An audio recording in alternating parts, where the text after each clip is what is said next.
اعوذ باللہ من الشیطان الرجیم بسم اللہ الرحمن الرحیم السلام علیکم ورحمۃ اللہ وبرکاتہ۔ آج میں آپ لوگوں سے 6 صورتیں شیئر کروں گی۔ سورہ عصر، سورہ ہمزہ، سورہ فیل، سورہ قریش، سورہ معون اور سورہ کوثر۔ تو سب سے پہلی صورت کی طرف چلتے ہیں، سورہ العصر۔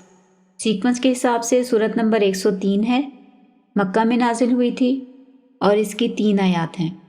یہ قرآن پاک کی چھوٹی صورتوں میں سے ایک ہے، اور عصر کے لفظ کا مطلب ہوتا ہے نچوڑنا، وقت یا زمانہ، دوپہر سے سپہر کا وقت، یعنی دن کا آخری حصہ، مطلب اندھیرا ہونے سے پہلے کا وقت۔ اس سے ایک مراد یہ بھی ہے کہ جب سے اللہ تعالیٰ نے یہ کائنات بنائی ہے تب سے لے کر اب کا جو ٹائم ہے وہ اس طرح ہے جیسے دن میں عصر کا ٹائم ہوتا ہے کہ اب اندھیرا ہونے والا ہے، یعنی جیسے دن ختم ہونے والا ہوتا ہے تو اسی طرح قیامت آنے والی ہے، کائنات کا جو ٹائم تھا وہ فنش ہونے والا ہے۔ اب سورت کا تھوڑا سا تفصیلی جائزہ لے لیتے ہیں۔ والعصر، قسم ہے زمانے کی، وقت کی یا آخری ٹائم کی۔ اور یہ عصر کا جو لفظ ہے اس کا روٹ یا بیس ہے عین، صاد اور رے۔ اس کا مطلب نچوڑنا بھی ہوتا ہے، جیسے قرآن پاک میں سورہ یوسف میں آیا ہے کہ وہ جو ایک بندہ اپنی خواب کا ذکر کرتا ہے تو الفاظ ہیں انی اعصر خمرا، کہ وہ کہتا ہے کہ میں دیکھ رہا ہوں کہ میں شراب نچوڑ رہا ہوں۔ اسی طرح بادلوں کو بھی اس کے لیے موسرات کا لفظ آیا ہے سورہ نبا میں، اس کا مطلب ہوتا ہے نچڑتے بادل۔ وَأَنزَلْنَا مِنَ الْمُعْصِرَاتِ مَاءً ثَجَّاجًا، اور ہم نے نچوڑنے والے بادلوں میں سے خوب وافر مقدار میں پانی نازل کیا۔ تو عصر کا مطلب نچوڑنا اور وقت اور زمانہ بھی ہے اس سے۔ اور عصر کی نماز کا ٹائم، اس کے لیے بھی عصر کا وقت آتا ہے، یعنی دن کا آخری حصہ، اور کائنات کے وقت کا آخری حصہ بھی ہو سکتا ہے۔ تو اس چیز کی قسم کھائی گئی اور پھر جواب قسم یا اس کا مقصد بتایا گیا، ان الانسان لفی خسر، کہ بے شک انسان جو ہے وہ بہت نقصان میں ہے، بڑے خسارے میں ہے۔ الا الذین آمنوا وعملوا الصالحات، سوائے ان لوگوں کے جو ایمان لائیں اور نیک عمل کریں۔ اور پھر اس کے بعد 2 صفات اور بتائی گئیں، وتواصوا بالحق، جو ایک دوسرے کو حق کی تلقین کریں، وتواصوا بالصبر، اور ایک دوسرے کو صبر کی وصیت کریں۔ اب یہاں پہ جو حق کا لفظ آیا ہے تو قرآن پاک میں حق کا لفظ 4-5 مفہوم میں استعمال ہوتا ہے۔ جیسے مثال کے طور پر حق کا لفظ جو ہے وہ سچ اور حقیقت کے لیے بھی استعمال ہوتا ہے، یعنی ریالٹی اور فیکٹ کے لیے۔ جیسے قرآن پاک میں آتا ہے قل ای و ربی انہ لحق، کہ آپ کہیں کہ اللہ کی قسم میرے رب کی، بے شک یہ سچ ہے۔ اور اسی طرح سورہ بقرہ میں آتا ہے وَتَكْتُمُونَ الْحَقَّ، اور وہ سچ کو چھپاتے ہیں۔ اس کے بعد حق کا لفظ جو ہے یہ مقصد یا پرپس کے لیے بھی استعمال ہوتا ہے، جیسے قرآن پاک میں آتا ہے ما خلق اللہ ذالک الا بالحق، اور اللہ تعالیٰ نے یہ کائنات جو بنائی ہے اس کو بغیر مقصد کے پیدا نہیں کیا۔ اس کے علاوہ حق کا لفظ قرآن میں بذات خود قرآن کے لیے استعمال ہوا ہے، الحق من ربک، کہ یہ حق ہے تمہارے رب کی طرف سے۔ یعنی اسے ایک مراد یہ بھی ہوگی کہ جو نیک اعمال والے لوگ ہیں، ایمان لانے والے، یہ ایک دوسرے کو قرآن کے ساتھ بھی وصیت کرتے ہیں۔ پھر چوتھا حق کا مطلب ہے ثابت ہونا، یعنی کوئی چیز پروف کرنا، جیسے قرآن پاک میں آتا ہے کذالک حقت کلمات ربک، کہ اس طرح آپ کے رب کی جو باتیں ہیں وہ ثابت ہو گئیں۔ اور ایک اور جگہ پر آتا ہے لیحق الحق، تاکہ اللہ تعالیٰ حق کو ثابت کر دیں، سچ کو ثابت کر دیں۔ پھر حق کا لفظ جو ہے یہ رائٹس یعنی ذمہ داری کے لیے بھی استعمال ہوتا ہے، جیسے حقوق و فرائض، جیسے پیرنٹس کے حقوق ہوتے ہیں اس کے لیے بھی آتا ہے، جیسے کذالک حقا علینا ننجی المؤمنین، کہ ہمارے اوپر یہ حق ہے کہ ہم مومن لوگوں کو، ایمان والوں کو نجات دیتے ہیں، بچا لیتے ہیں۔ جب بھی کسی بستی پر عذاب آتا تھا تو اللہ تعالیٰ اس میں سے ایمان والے لوگوں کو بچا لیا کرتے تھے۔ اور ایک اور جگہ پر آتا ہے وَكَانَ حَقًّا عَلَيْنَا نَصْرُ الْمُؤْمِنِينَ، کہ ہمارے اوپر یہ حق ہے کہ ہم مومنوں کی مدد کرتے ہیں۔ اور اسی طرح قرآن پاک میں آتا ہے وَبُعُولَتُهُنَّ أَحَقُّ لِرَدِّهِنَّ، کہ ان کے جو شوہر ہیں ان کا زیادہ حق ہے کہ ان کو واپس اپنی طرف لوٹا لیں۔ تو یہ حق کا لفظ جو تھا اس کے 5 معنی میں نے آپ سے بتائے، اور یہاں پہ ان میں سے مطلب ذمہ داری والا بھی ہو سکتا ہے کہ ایک دوسرے کو حقوق وغیرہ کی وصیت کرتے ہیں، اور قرآن کے حوالے سے بھی ہو سکتا ہے، سچ کے حوالے سے بھی ہو سکتا ہے، اور زندگی کے مقصد کے حوالے سے بھی ہو سکتا ہے، تو یہ سارا کچھ اس میں آ جاتا ہے۔ تو یہ تھا ہمارا سورہ عصر کا تھوڑا سا تعارف۔ اب اپنی اگلی صورت کی طرف چلتے ہیں، سورہ ہمزہ۔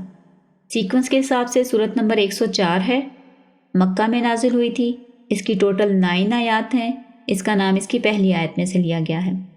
اور ہمزہ کا لفظ ہمز سے نکلا ہے، یعنی ہمزن، اس کا مطلب ہوتا ہے کسی چیز کو دبا کر نچوڑنا یا کسی کے عیب ڈھونڈ کر بیان کرنا، مطلب کسی کی برائیاں اس کی غیر موجودگی میں بتانا، بری عادات کو پوائنٹ آؤٹ کرنا، بدگوئی کرنا وغیرہ۔ ہمزات الشیاطین کا لفظ آتا ہے قرآن پاک میں، یعنی جو شیطانوں کی طرف سے بری سوچیں ہمارے ذہن میں آتی ہیں، وسوسے جنریٹ ہوتے ہیں، ان کی طرف اشارہ کیا گیا۔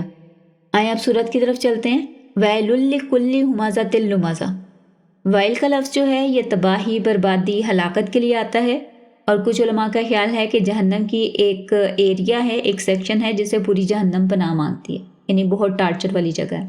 اللہ تعالیٰ ہمیں محفوظ رکھے۔ ویل لکل ہمزۃ لمزہ، یعنی ہر غیبت کرنے والے اور تانے دینے والے کے لیے تباہی، بربادی اور ہلاکت ہے۔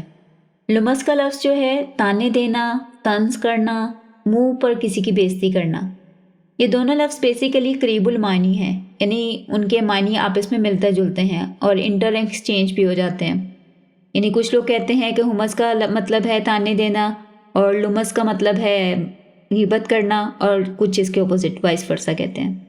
اگلی آیت ہے اللہ زی جمع مالا و عددا، یعنی ایسے بندے کی ایک اور صفت بتائی گئی کہ وہ اپنا مال جمع کرتا رہتا ہے، وہ عددا، اور اس کو گنتا رہتا ہے، اس کے بارے میں پلانس بناتا رہتا ہے۔ یحسب ان مالہ اخلدا، اور وہ یہ گمان کرتا ہے، یہ سمجھتا ہے کہ اس کا مال ہمیشہ رہے گا۔ اخلدا خیل عام دال، جس کا مطلب جیسے ہم قرآن پاک میں اکثر لفظ آتا ہے نا، خالدین ہم فیہا خالدین، ہمیشہ اس میں رہنے والے۔ تو یہ بندہ اپنے مال کے بارے میں سوچتا ہے، ایزیوم کرتا ہے کہ اس کا مال ہمیشہ اس کے ساتھ رہے گا اور اس کو ہیلپ کرے گا۔ کلا، ہرگز نہیں، لَيُنبَذَنَّ فِي الْحُطَمَةِ، ضرور بر ضرور اس کو حطمہ میں پھینکا جائے گا۔ لَيُنبَذَنَّ کا جو لفظ ہے اس کا روٹ یا بیس ہے نون، بے اور زال، اور اس کا مطلب ہوتا ہے سب کے سامنے پھینکنا، اور تاکید پیدا کرنے کے لیے اس کے شروع میں لام لگایا گیا اور اینڈ پر نون مشدد آیا ہے۔ اور اس لفظ کا مطلب ہوتا ہے، جیسے قرآن پاک میں اور جگہ پہ بھی آیا ہے پھینکنے کے مفہوم میں، فَنَبَذُوهُ وَرَاءَ ظُهُورِهِمْ، کہ اہل کتاب کے حوالے سے بتایا گیا کہ انہوں نے اپنے جو احکامات ان کو دیے گئے تھے انہوں نے اپنی پیٹھ پیچھے ڈال دیے۔ اور اسی طرح فرعون کے حوالے سے اللہ تعالیٰ ذکر کرتے ہیں فَأَخَذْنَاهُ وَجُنُودُهُ فَنَبَذْنَاهُمْ فِي الْيَمِّ، کہ ہم نے اس کو اور اس کے لشکر کو پکڑ لیا اور نبذناہم اور پھینک دیا فی الیم، پانی میں۔ اس کے بعد اگلا لفظ ہے الحطمہ۔ حطمہ کا لفظ کی روٹ یا بیس ہے ہے، توئے اور میم، اور اس کا مطلب ہوتا ہے کسی چیز کو چورا چورا کر دینا، چھوٹے چھوٹے پیسز میں ڈیوائیڈ کر دینا، کچل دینا، روند دینا، پیس دینا، توڑنا۔ یعنی یہاں پہ جہنم کے اس سیکشن کا بتایا گیا ہے کہ جس میں خدا نخواستہ جس انسان کو یا جس چیز کو ڈالیں گے تو وہ اس کو کچل دے گی، روند ڈالے گی، جیسے گرائنڈر ہوتا ہے نا، بلینڈر ہوتا ہے، ہر چیز کو چھوٹے چھوٹے پیسز میں ڈیوائیڈ کر دیتا ہے، تو اس طرح کی کوئی جگہ ہوگی۔ اللہ تعالیٰ ہمیں محفوظ رکھے۔ اور قرآن پاک میں یہ لفظ اور جگہ پہ بھی آیا ہے، جیسے یحتمنکم سلیمان و جنودہ، ایسا نہ ہو کہ سلیمان، حضرت سلیمان علیہ السلام اور ان کا لشکر تمہیں کچل ڈالے۔ یہ محل و چونٹی کے الفاظ ہیں جو حضرت سلیمان کے واقعے کے حوالے سے آتے ہیں قرآن میں۔ اور پھر قرآن پاک میں ایک اور جگہ پہ آتا ہے اَأَنتُمْ تَزْرَعُونَهُ أَمْ نَحْنُ الزَّارِعُونَ، کہ کیا تم یہ ساری کھیتی زراعت وغیرہ کرتے ہو یا ہم اس کو پیدا کرنے والے ہیں۔ لَوْ نَشَاءُ لَجَعَلْنَاهُ حُطَامًا، اگر ہم چاہیں تو اس کو چورا چورا کر دیں، یعنی تباہ کر ڈالیں۔ تو یہاں پہ حُطَامًا کا لفظ آیا۔ اچھا خیر، واپس چلتے ہیں۔ وَمَا أَدْرَاكَ مَا الْحُطَمَةُ، اور تمہیں کیا پتہ کہ یہ حُطَمہ کیا جگہ ہے۔ نار اللہ موقدہ، یہ اللہ کی بھڑکائی ہوئی آگ ہے۔ اور یہ پورے قرآن میں آگ کے ساتھ اللہ کا جو ریلیشن ہے وہ صرف اس صورت میں آیا ہے۔ ان لوگوں کے لیے جو غیبت اور چغلی کرتے ہیں، سب سے پہلے ان کے لیے ویل کا لفظ آیا، اور اب آیا ہے نار اللہ، اللہ کی آگ۔ باقی جگہوں میں جہنم کا جو بھی ذکر آیا ہے، جہنم کا نام ہے، سعیر ہے، سقر ہے، جہیم ہے، اور خالی نار کا لفظ بھی آتا ہے، لیکن نار اللہ یہ صرف ایک جگہ پہ اسی صورت میں آیا ہے۔ یعنی اللہ تعالیٰ کو اتنا زیادہ غصہ ہے یہ چگلی اور تانے دینے والے لوگوں پر کہ اللہ نے نار اللہ کا لفظ استعمال کیا۔ اور موقدہ بھڑکائی ہوئی، التی تطلع علی الافئدہ، یعنی وہ جو چڑھ جائے گی ان کے دلوں پر، یعنی گرائنڈر قسم کی جگہ ہے، اس میں لوگ جائیں گی، ان کی ہڈیاں بریک ہو جائیں گی، اور پھر یہ آگ جو ہے وہ ان کے دلوں تک پہنچ جائے گی، کیونکہ ہمارے دل جو ہیں وہ ہمارے اسکیلٹن، ہماری پسلیوں وغیرہ کے مطلب سیف جگہ پہ ہوتا ہے، تو ہماری ساری ہڈیاں خدا نخواستہ بریک ہو جائیں گی، اور پھر اس کے بعد دلوں پر وہ آگ چڑھ جائے گی۔ انہا علیہم مؤصدہ، اور پھر وہ آگ ان پر بند کر دی جائے گی زیادہ پریشر اور شدت کے لیے۔ فی عمد ممددہ، عمد کہتے ہیں پلرز کو، اور ممددہ کا مطلب ہے پھیلے ہوئے، یعنی ہر طرف آگ کے پلرز ہوں گے اور وہ ان کے اوپر آگ بند کر دی جائے گی۔ تو یہ تھا ہمارا سورہ ہمزہ کا خلاصہ۔ اگلی سورت کی طرف چلتے ہیں، سورہ الفیل۔ سیکوینس کے حساب سے سورت نمبر 105 ہے، اس کی ٹوٹل 5 آیات ہیں، مکہ میں نازل ہوئی تھی، اور اس کا نام اس کی پہلی آیت میں سے لیا گیا ہے۔ اور فیل کے لفظ کا مطلب ہوتا ہے ہاتھی، یعنی ایلیفینٹ، اور اس صورت میں بنیادی طور پر وہ جو ہاتھی والا واقعہ ہے ابرہہ والا، اس کے حوالے سے ذکر کیا گیا اور اللہ تعالیٰ کے عذاب کی طرف اشارہ ہے۔ اور اس واقعے کے ذریعے مکہ والوں کو ایک قسم کی یاد دہانی کرائی گئی کہ وہ اللہ جس نے تمہیں اتنے بڑے لشکر سے، فوج سے بچایا تھا پرندے بھیج کر، تو تمہیں مطلب اس کی نعمتوں کے بارے میں سوچنا چاہیے، اس کی خاص فیورز کے بارے میں۔ الم تری کیف فعل ربک باصحاب الفیل، کیا تم نے نہیں دیکھا کہ کس طرح تمہارے رب نے ان ہاتھی والوں کے ساتھ کیا، یعنی ان کا کیا انجام ہوا۔ الم یجعل کیدہم فی تضلیل، کیا اس نے، اللہ تعالیٰ نے ان کی، کیدہم کا مطلب ہوتا ہے ان کی پلاننگ، ان کی چال، فی تضلیل یعنی بیکار، یعنی وہ سوچ کے آئے تھے کہ کعبہ کو نعوذ باللہ ڈھا دیں گے، تو ان کی ساری پلاننگ جو تھی وہ مٹی میں مل گئی۔ وَأَرْسَلَ عَلَيْهِمْ طَيْرًا أَبَابِيلَ، اور اس نے ان کے اوپر بھیجے طیرن پرندے، ابابیل جھنڈ کے جھنڈ، یعنی فلاکس آف برڈز۔ ابابیل کا لفظ اردو میں جیسے ایک پرندے کے لیے آتا ہے، عربی میں وہ مراد نہیں ہے، عربی میں اس سے مطلب ہوتا ہے بڑا گروپ، جھنڈ جس کو کہتے ہیں۔ تو اللہ تعالیٰ نے ان پر پرندوں کے جھنڈ بھیجے۔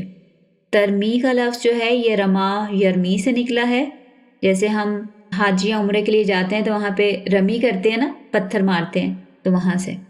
تو یہ پرندے بھی جو تھے یہ پتھر پھینکتے تھے، من سجیل یعنی پکے ہوئے کنکر، فجعلہم کعصف ماکول، تو اللہ تعالیٰ نے اس فوج کو ایسے کر دیا، ان لوگوں کو، اس لشکر کو، یہ جو ہاتھی والے لوگ تھے، کعصف ماکول، جیسے کہ کھایا ہوا بھوسا ہوتا ہے۔ تو یہ پورا واقعہ جو ہے وہ کافروں کے لیے ایک قسم کا عبرت کے طور پر پیش کیا گیا کہ اللہ تعالیٰ کے پاس ہر چیز کا اختیار ہے۔ جیسے اللہ تعالیٰ نے اتنی بڑی فوج کو ہلاک کر دیا تھا، تو اللہ تعالیٰ ہر چیز پر قدرت رکھتے ہیں۔ تو یہ تھا ہمارا سورہ فیل کا خلاصہ۔ اگلی سورت کی طرف چلتے ہیں، سورہ قریش۔ سیکوینس کے حساب سے سورت نمبر 106 ہے، اس کی ٹوٹل 4 آیات ہیں، اس کا نام اس کی پہلی آیت میں سے لیا گیا ہے، اور قریش جو ہے یہ ایک قبیلے کا نام ہے۔ سورت میں خاص طور پر خانہ کعبہ کی عظمت بیان کی گئی ہے اور اللہ تعالیٰ کی عبادت کا ذکر ہے۔ لیلافی قریش، قریش کو معلوف کرنے کے لیے، یعنی قریش کی الفت میں قریش کا دھیان رکھنے کے لیے اللہ تعالیٰ نے الافہم رحلت الشتاء والصیف، ان کے لیے آسانی پیدا کر دی سردی اور گرمی کے سفر میں، کیونکہ یہ جو مکہ کا علاقہ تھا یہ پورا صحرا تھا، یہاں پہ کوئی کسی قسم کی فصل یا کوئی پیداوار نہیں ہوتی تھی، تو ان لوگوں کا واحد پیشہ تھا تجارت۔ اور مکہ میں کیونکہ بیت اللہ تھا اور بہت دور دور سے لوگ اس کا حج کرنے آتے تھے، کفر کے زمانے میں بھی، تو یہ جو مکہ والے لوگ تھے نا، ان کی سارے لوگ بہت رسپیکٹ کرتے تھے کہ یہ حاجیوں کا خیال رکھتے ہیں، ان کو پانی وغیرہ پلاتے ہیں۔ تو جب ان کا قافلہ کہیں نکلتا تھا یا ایون کوئی سنگل مکہ والا بندہ بھی کہیں جاتا تھا قریشی، تو کوئی ڈاکو ان کو نہیں لوٹتا تھا، کوئی اس پہ حملہ نہیں کرتا تھا، ان کی بہت رسپیکٹ کرتے تھے۔ اور یہ رسپیکٹ کس لیے تھی؟ اس گھر کی وجہ سے جو اللہ تعالیٰ کا خانہ کعبہ مکہ میں تھا۔ تو اللہ تعالیٰ یہاں پہ قریش کے اوپر اپنی فیورز جو ہیں وہ مینشن کر رہے ہیں یہ کیسے ہم نے تمہارے لیے سفر آسان کر دیا، تمہاری کمائی کے لیے، تجارت کے لیے، سردیوں میں بھی اور گرمیوں میں بھی۔ فَلْيَعْبُدُوا رَبَّ هَٰذَا الْبَيْتِ، بس انہیں چاہیے کہ اسی گھر کے رب کی یہ عبادت کریں، یعنی سنگل اسی کی توحید۔ الَّذِي أَطْعَمَهُم مِّن جُوعٍ، وہ رب جس نے ان کو کھانا کھلایا بھوک میں، یعنی کیونکہ مکہ میں تو کچھ نہیں اگتا، کوئی فصل پیدا نہیں ہوتی، لیکن پھر بھی اللہ تعالیٰ ان کو ہر طرف سے پھل جو ہیں، روزی جو ہے وہ مہیا کرتے ہیں، ہر قسم کا رزق۔ وَآمَنَهُم مِّن خوف، اور اللہ تعالیٰ نے خوف کے ٹائم پر جب یہ بہت ڈرے ہوئے تھے، جب ابرہہ نے حملہ کیا تھا تو ان کو امن دیا، یعنی ان کو سیفٹی اور پیس مہیا کیا۔ تو اس صورت میں بیسیکلی اللہ تعالیٰ نے اپنی نعمتوں کا، اپنی خاص فیور کا ذکر کیا ہے جو اللہ تعالیٰ نے قریش پر کی تھیں تاکہ یہ اپنے رب کی عبادت کریں۔ اب اپنی اگلی صورت کی طرف چلتے ہیں، سورہ الماعون۔ سیکوینس کے حساب سے صورت نمبر 107 ہے اور اس کی 3 آیات کے حوالے سے ہے کہ یہ مکہ میں نازل ہوئیں، اور آخری 4 آیات کے حوالے سے ہے کہ یہ مدینہ میں نازل ہوئیں۔ اس کا نام اس کی آخری آیت نمبر 7 سے لیا گیا ہے، اور معاون کے لفظ کا مطلب ہوتا ہے عام استعمال کی چیز، یعنی ایسی چیز جس کو دینے سے کوئی انسان غریب نہ ہو، اس کی دولت میں کوئی کمی نہ آئے، البتہ دوسرے بندے کا کام آسان ہو جائے یا اس کے کام آ جائے۔ جیسے مثال کے طور پر نمک، ٹماٹر یا ہتھوڑی وغیرہ، کئی دفعہ ہمسائے میں سے کوئی مانگنے آ جاتا ہے، بالٹی وغیرہ، اس طرح کی چیزیں کہ جن کو دینے سے آپ کا نقصان نہیں ہوتا لیکن اگلے کی ضرورت پوری ہو جاتی ہے۔ اسی طرح کچھ علماء کا خیال ہے کہ زکوٰۃ بھی معاون میں ہی آتی ہے، کیونکہ وہ پورے سال کے بعد 2.5% دینی ہوتی ہے، اور اس کو دینے سے کوئی انسان جو ہے وہ غریب نہیں ہو جاتا، اس کی دولت میں کوئی کمی نہیں آتی، البتہ کسی دوسرے ضرورت مند کی ضرورت پوری ہو جاتی ہے۔ اس صورت کا مرکزی خیال آخرت کو جھٹلانے والوں کا کردار اور انجام واضح کرنا ہے۔ آئیں اب صورت کا تھوڑا تفصیلی جائزہ لے لیتے ہیں۔ اس صورت کو 2 حصوں میں تقسیم کیا جاتا ہے۔ آیت نمبر 1 سے 3 تک کافروں کے بارے میں بتایا گیا، اور آیت نمبر 4 سے 7 تک منافقوں کی صفات واضح کی گئیں۔ ارأیت الذی یکذب بالدین، یا تم نے اس بندے کو دیکھا ہے جو جزا اور سزا کو جھٹلاتا ہے، یعنی آخرت کا انکار کرتا ہے۔ فذلک الذی یدعو الیتیم، یہ وہی بندہ ہے جو یتیم کو بھی دھکے دیتا ہے، یعنی اس کی مزید ڈیٹیل بتائی گئی۔ ولا یحض علی طعام المسکین، اور وہ کسی مسکین کو کھانا کھلانے کے لیے دوسروں کو موٹیویٹ نہیں کرتا، یعنی ایک تو خود کنجوسی کرتا ہے، یتیم کو دھکے دیتا ہے، اور دوسروں کو بھی خیر کے کام کی طرف نہیں بلاتا۔ تو یہ کافروں کا بتایا گیا جو آخرت پر ایمان نہیں رکھتے۔ اگلی آیات ہیں فویل للمصلین، پس تباہی ہے، ہلاکت ہے، بربادی ہے نمازیوں کے لیے۔ الذین ھم عن صلاتہم ساہون، وہ نمازی جو اپنی نمازوں سے غافل ہیں۔ اس میں آپ دیکھیں کہ اگر صرف آیت نمبر 4 کو دیکھا جائے، مطلب کئی دفعہ ہوتا ہے نا لوگ ایک جگہ سے کوئی پیس اٹھا لیتے ہیں آیات کا یا کوئی مفہوم، تو اس کے آگے اور پیچھے کا کنٹینٹ جو ہے وہ دیکھنا بہت ضروری ہے۔ جیسے اب یہاں پہ اگر صرف آیت نمبر 4 کو دیکھا جائے تو نماز پڑھنے والوں کے لیے تباہی ہے، یہ اس کا مفہوم ہے، لیکن جب تک اس کی اگلی آیت کو نہیں ہم پڑھتے کہ کیسے نمازیوں کے لیے تباہی ہے، تو اس کا جو مفہوم ہے وہ صحیح کلیئر نہیں ہوتا۔ تو بتایا گیا کہ جو لوگ اپنی نمازوں کو بھولے ہوئے ہیں، ساہون کا لفظ جو ہے اس کی روٹ یا بیس ہے سین، ہے اور واؤ۔ جیسے سجدہ سہو ہوتا ہے جب ہم نماز میں کچھ بھول جاتے ہیں، بھولنے کا سجدہ، تو ساہون وہ بھولے ہوئے ہیں، عن صلاتہم اپنی نمازوں کے بارے میں۔ الذین ھم یراؤن، اور وہ لوگ جو دکھاوا کرتے ہیں، یعنی ان لوگوں کی، منافقوں کی 3 باتیں بتائی گئیں کہ ایک وہ اپنی نمازوں کو بھولے ہوئے ہیں، دوسرا وہ دکھاوا کرتے ہیں، اور تیسرا وَيَمْنَعُونَ الْمَاعُونَ، یعنی دوسروں کی مدد نہیں کرتے، خود غرضی کرتے ہیں۔ یمنعون، میم نون عین، منع کرنا، روکنا، الماعون، معمولی استعمال کی چیز کو، یعنی جیسے ہوتا ہے نا کئی دفعہ کوئی بندہ آپ سے پین مانگ لیتا ہے کوئی سائن وغیرہ کرنے کے لیے، کچھ لوگ وہ بھی نہیں دیتے، اور کئی دفعہ کسی کے پاس ذرا بڑا نوٹ ہوتا ہے تو اس کا وہ چینج چاہیے ہوتا ہے، تو اکثر شاپ کیپرز وہ بھی نہیں دیتے، تو یہ ان چیزوں کی طرف اشارہ کیا گیا۔ تو یہ تھی ہماری سورہ ماعون۔ اگلی سورت کی طرف چلتے ہیں، سورہ الکوثر۔ سیکوینس کے حساب سے سورت نمبر 108 ہے، اس کی ٹوٹل 3 آیات ہیں، مکہ میں نازل ہوئی تھی، اور یہ بھی قرآن پاک کی سب سے چھوٹی صورتوں میں سے ہے۔ اس کا نام اس کی آیت نمبر 1 میں سے لیا گیا ہے، اور لفظ کوثر کا مطلب ہوتا ہے خیر کثیر، یعنی بہت زیادہ خیر۔ اس سے مراد ہے رسول صلی اللہ علیہ وسلم پر جب قرآن نازل ہوا، ان کو جو نبوت عطا ہوئی، صحابہ کرام، ان کا اخلاص اور ان کی محبت، رسول صلی اللہ علیہ وسلم کا اعلیٰ اخلاق، اور پھر فتح مکہ اور بہت ساری دوسری چیزیں۔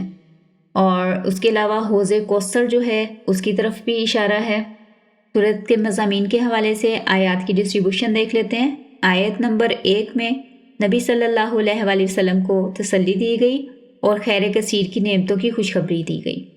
بیسیکلی یہ صورت نازل ہوئی تھی رسول صلی اللہ علیہ وسلم کے ایک بیٹے کے انتقال پر، یعنی ان کا جب وفات ہوئی ہے تو حضور صلی اللہ علیہ وسلم بڑے غمگین تھے، پریشان تھے، اور جو کافر لوگ تھے وہ اس پر جشن منا رہے تھے کہ بطیرہ محمدن کے محمد صلی اللہ علیہ وسلم کی نعوذ باللہ جڑ کٹ گئی، ان کی نسل باقی نہیں رہی۔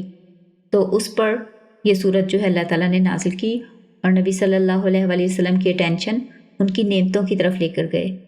پھر آیت نمبر 2 میں رسول صلی اللہ علیہ وآلہ وسلم کو نماز اور قربانی کا حکم دیا گیا، اور آیت نمبر 3 میں رسول صلی اللہ علیہ وآلہ وسلم کے دشمنوں کا برا انجام بتایا گیا۔ انا اعطیناک الکوثر، بے شک ہم نے آپ کو خیر کثیر عطا کی ہے، فصلی، پس آپ نماز پڑھیں، لربی کا، اپنے رب کے لیے، ونہر، اور اسی کے لیے قربانی کریں۔ انا شانئک ھو الابتر، بے شک آپ کے جو دشمن ہیں، جو آپ کو اس وقت تنگ کر رہے ہیں، آپ کا مذاق اڑا رہے ہیں، یہی لوگ جو ہیں وہ بغیر نسل کے یعنی بے نام و نشان رہ جائیں گے۔ تو یہ تھی ہماری سورہ کوثر کا خلاصہ۔ اس کے ساتھ ہی آج کی ایپیسوڈ فنش کرتے ہیں۔ سبحانک اللہم و بحمدک، نشہد ان لا الہ الا انت ونستغفرک ونتوب الیک۔